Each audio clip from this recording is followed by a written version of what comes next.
Hey, hello there. Today's Leetcode challenge question is called arranging coins. So we have a total number of n coins. We want to use them to form a staircase kind of shape, and every case row in this staircase must have exactly k coins. So we do this by first put down one coin to form the first row, then we put down 2 coins to form the second row. We keep doing so until we run out of coins. So it depends on the total number of coins. The last row can be incomplete. And the question is asking us how many complete rows we can do with the total number of coins that we have.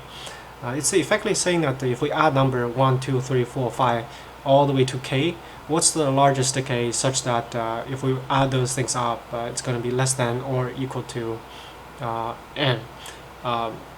The reason being that if we add k plus 1, that means that we try to form a very last row with k plus 1 coins. We just don't have that, but we have sufficient number to form a 1 to k. So in the formula it will look like we're looking at 1 plus 2 plus all the way to k, such that we are less than or equal to n. So just using the formula, it's going to be k multiplied by k plus 1 divided by 2. We're looking for this relationship. So we can actually just solve the k here. So just rearranging terms, it will be k squared multiplied by k plus. Let's just complete the complete the square here. We will have plus 1/4, subtract the 1/4. Having those, moving the 2 over to the other side will be 2n.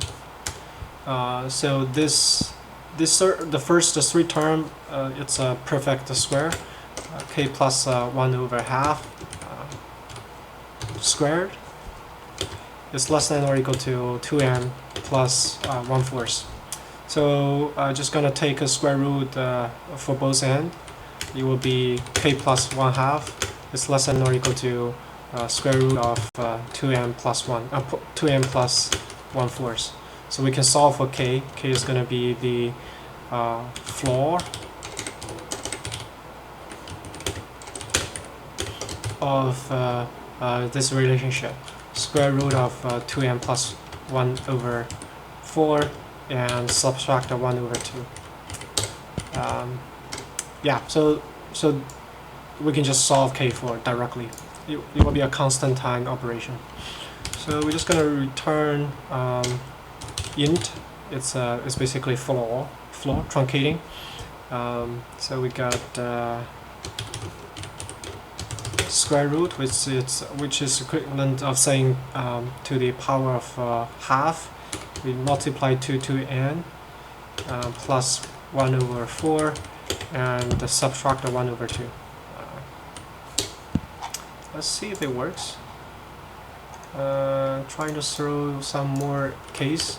1, 2, 8, 9, and maybe 12, something like that. Let's see if it works. It's working. Yeah, so that's the math solution to this problem. Constant time, constant space. Yeah, that's the first question for July.